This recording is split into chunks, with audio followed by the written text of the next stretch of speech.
Magandang umaga. Ako po si Amelyn Veloso. Marami pong nangyayari sa larangan ng corn production sa kasalukuyan. Kaya po ang ating pamalaan ay kasalukuyan ding marami po silang isinusulong at pinalalawak ng mga programa hinggil dito sa corn production.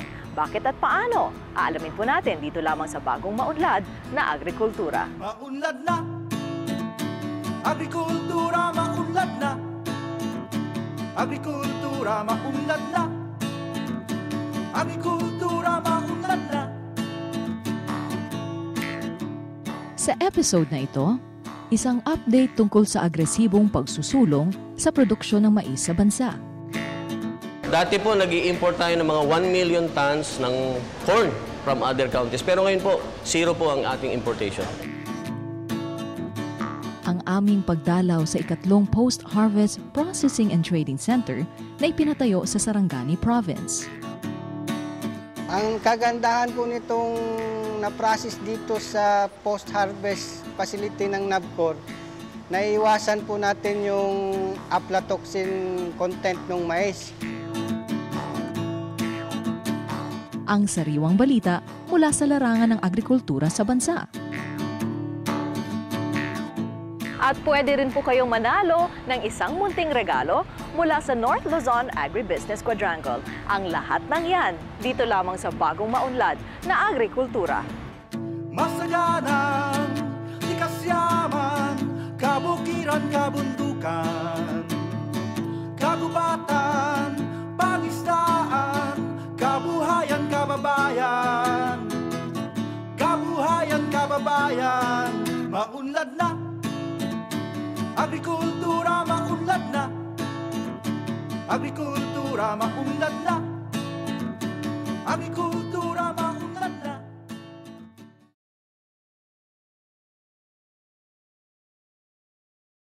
Maunlad na, agrikultura maunlad na, agrikultura maunlad na, agrikultura maunlad na, agrikultura,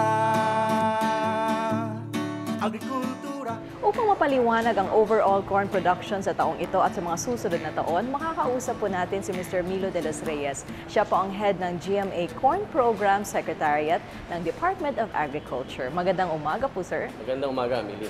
Thank you for joining us this morning. Sir, umpisan siguro natin, ano ba ang projection nyo sa corn production sa taong ito at ano ang magiging dahilan dito sa projection na ito at gaano kabigat naman ang impact nito? Sa taong ito, we are projecting a 7.3 million metric tons of corn. At ang 7.3 million metric tons of corn na ito ay makakatulong sa ating mga magsasaka, makakatulong din sa ating mga nag-aalaga ng hayop, livestock industry. So, the 7.3 million is derived from the 6.7 million last year. We are increasing a lot for this year.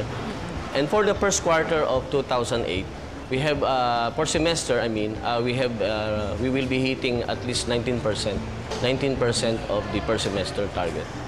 So, malaki po ang production po ng mais sa taong ito, sa panahon na ito. Napakaganda po ng mais na mapuproduce for this year. Ano ang mga naging dahilan kung bakit, kumbaga, tila gumaganda ang corn production sa ating bansa? Una po, nung simula po nung last year at ito po hanggang po sa ngayon, medyo maganda po ang presyo ng mais. So, na-encourage po ang ating magsasaka na magtanim ng mais. Dati po ang presyo ng mais, mga 7 lang, 8. Marami pong nagpapakamatay noon dahil nalulugi sila. Pero sa ngayon po, marami pong mga magsasaka na natutuwa dahil po sa pag-increase ng farm gate price. Kaya marami po ang nagtanim po ng yellow and white corn for the 2008. Yellow and white corn? Yellow and white corn, opo. Okay. Pero, di ba, just recently nagkaroon nga tayo ng trahedya dahil nga doon sa bagyong si Frank. Gaano kalaki naman ang naging epekto nito sa ating projection sa taong ito? Ang Typhoon Frank po na tumama po sa ating bagyo, ay tumama po ito more or less doon sa Iloilo, no? sa Region 6. Ito po ay more or less naka-apekto ng 5,000 metric tons sa 5,000 hectares in Iloilo in Region 6. Pero yung pong production loss ng bagyo ay hindi po naka-apekto sa overall. Wala pa pong 1% sa total projected production natin for 2008. Less than 1% of 7.3 million metric ton. So wala pong naging masyado epekto. Remains the same po. Pero kapag may mga kalamidad ba sa atin, nagkakaroon ba ng epekto or dahil sa kumbaga sanay na tayo dito sa mga dadating na bagyo paminsan-minsan ay nakahanap na ba tayo ng mga pamamaraan para kumbaga maprotektahan yung corn production natin? Napakagandang tanong po niyan.